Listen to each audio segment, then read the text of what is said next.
مجھے انگریزوں کے دور تسلط کا ایک واقعہ یاد آ رہا ہے کہ جب انگریزوں کا دور تسلط تھا ملک ہندوستان میں، ایک طرف سے ایک انگریز آیا جس کے کندھے پہ بندوق ہے، سامنے سے فقیر آ رہا ہے جس کے ہاتھ میں تسبیح ہے، جس کی حکومت ہوتی ہے اس کا انداز کچھ دوسرا ہی ہوتا ہے، محکوم ہی ہوتا ہے۔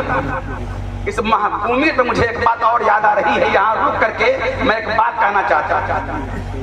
عربی میں ایک بات کہی گئی ہے اور بہت مشہور ہے، علماء جانتے ہیں، الناس علی دین ملوکہم، لوگ اپنے بادشاہوں کے دین پہ ہوتے ہیں، جیسا ان کا بادشاہ ہوتا ہے لوگ ویسے ہی ہو جاتے ہیں، جیسا ہو۔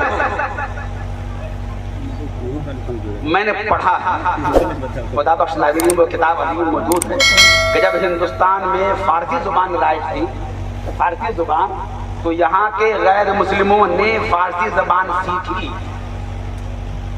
انہوں نے وہ زبان سیکھی کیوں؟ اس لیے کہ انہوں نے یہ اندازہ لگایا اگر ملک کی زبان فارسی ہے، بادشاہ کی زبان فارسی ہے، دفاتر کی زبان فارسی ہے، اگر ہم نے فارسی زبان نہیں سیکھی تو پھر ہم پیچھے رہ جائیں گے۔ اس لیے ضروری ہے اپنے آپ کو باقی رکھنے کے لیے ہم وہ زبان سیکھیں جس میں ہم حکومت کے ساتھ ساتھ قدم بقدم چل سکیں۔ تو انہوں نے فارسی زبان سیکھی۔ علماء جانتے ہیں کتنی کتابیں تاریخ کی ہیں جو غیر مسلموں کی لکھی ہوئی، لغات غیر مسلموں کی، بعض تفسیریں غیر مسلموں کی، ہندوستان کی ہسٹری، مغلیہ دور کی تاریخ یہ غیر مسلم ہندوؤں کی لکھی ہوئی۔ تو آپ دیکھ رہے ہیں کہ انہوں نے زبان ہی نہیں سیکھی ہے بلکہ انہوں نے اپنے آپ کو زندہ رکھنے کے لیے، ایک لیبل میں رکھنے کے لیے وہ کتاب لکھی ہے تاکہ مسلمان بھی ہمیں پڑھیں۔ ہم نے حالات کے تناظر میں جائزہ اپنا نہیں لیا۔ اس ملک کی بات ہو جب بھی، اس ملک کے تقاضے کیا ہیں ہمیں جاننا پڑے گا، اس ملک کا مستقبل کیا ہے ہمیں پڑھنا پڑے گا، ہم اپنی نسلوں کو کس سمت بھیج رہے ہیں اور کدھر بھیجنا چاہیے اس کا جائزہ ہمیں لینا پڑے گا، اور 100 سال بعد کیا ہونا ہے اس ملک میں اسی حوالے سے ہمیں اپنے بچوں کی تیاری کرنی پڑے گی۔ مگر ہم ایسا نہیں کر پاتے۔ یہ علماء کونسل، آل نیپال علماء کونسل، سبحان اللہ، جہاں علماء کی تنظیم قائم ہو جاتی ہے تو پھر امیدوں کا چراغ روشن ہو جاتا ہے۔ جہاں علماء بیٹھ جائیں، ہم جہاں بیٹھ کے پی لیں وہی میں خانہ بنے، یہ علماء جہاں بیٹھ جائیں گے یقیناً کئی دماغ بیٹھ جائیں گے، اور کئی دماغ جہاں بیٹھ جائے وہاں پھر ایک دو نہیں سینکڑوں ایسی راہیں نکل آتی ہیں جہاں زندگی کا سامان ہو جاتا ہے۔ تنظیم کے حوالے سے مجھے یاد آ رہی ہے اعلیٰ حضرت امام احمد رضا فاضل بریلوی قدس سرہ کی تنظیم جماعت رضائے مصطفیٰ، کمال ہے اعلیٰ حضرت کا، انہوں نے کوئی پہلو اپنی زندگی میں چھوڑا نہیں ہے، ہر پہلو پہ انہوں نے کام کر کے ہمارے لیے نظیر چھوڑی۔ ایک تنظیم قائم کیا آپ نے جماعت رضائے مصطفیٰ، اس کا سب سے بڑا کارنامہ بتاؤں کیا ہے؟ جب راجپوتانہ کے علاقے میں مسلمانوں کو 3 لاکھ مسلمانوں کو مسلمان سے غیر مسلم بنا دیا گیا تھا، یہ جماعت رضائے مصطفیٰ ہی ہے، خلفائے امام احمد رضا ہیں، ان کے احباب ہیں، ان کے ہم عصر علماء ہیں جنہوں نے راجپوتانہ کے علاقے میں جا کر کے ان 3 لاکھ مسلمانوں کو پھر سے کلمہ پڑھا کر مسلمان کیا تھا۔ آج کا عالم یہ ہے کہ واقعی ایک کر کے سارے افراد لہجے بدل رہے ہیں، ان کی بولی بدل رہی ہے، چہرے کا جغرافیہ بدل رہا ہے۔ پرسوں ہم نے سوشل میڈیا پہ ایک کتاب کے حوالے سے پڑھا، حیرت ہوگی کہ RSS کے دفتر میں ندوی اور قاسمی علماء بٹھائے گئے۔ یہ بولی ہماری نہیں ہے، یہ انہی کے ایک معروف عالم ہے خالد سیف اللہ رحمانی، انہوں نے لکھا ہے کہ RSS کے دفتر میں باضابطہ ندوی اور قاسمی علماء بٹھائے گئے ہیں۔ جب وہ عبد الحمید نعمانی نام کے ایک آدمی ان کے آدمی گئے وہاں، ان کو دیکھ کر کے وہ حیرت زدہ رہ گئے، ارے تم لوگ یہاں کیا کر رہے ہیں؟ کیا کر رہا ہوں؟ وہ یہ لوگ مجھے تنخواہیں دے رہے ہیں، کام کر رہا ہوں۔ کتنی تنخواہ ہے؟ 1.5 لاکھ۔ کام کیا کر رہے ہو؟ تو حدیث پاک کا مطالعہ کرتا ہوں, قرآن پاک کا مطالعہ کرتا ہوں, اور یہ تلاش کر کے دیتا ہوں کون سی حدیث ایسی ہے, کون سی آیت ایسی ہے جس پہ اعتراض پڑ سکتا ہے, میں وہ اعتراض کر کے دیتا ہوں. معذرت اب اندازہ لگائیں آپ کس دور میں جی رہے ہیں. وہ جو لبادہ اوڑھے ہوا ہے بظاہر انسانوں جیسا, عالموں جیسا, وہی آپ کی پشت میں خنجر مارنے کے لیے بیٹھے ہوئے ہیں. ویسے عالم میں امام احمد رضا نے جو خنجر مارنے والے تھے ان کے جواب میں وہ دستہ تیار کیا جماعت رضا مصطفیٰ. 3 لاکھ ایسے لوگوں کو جو مرتد ہو گئے تھے پھر سے انہوں نے کلمہ پڑھا کے مسلمان کیا.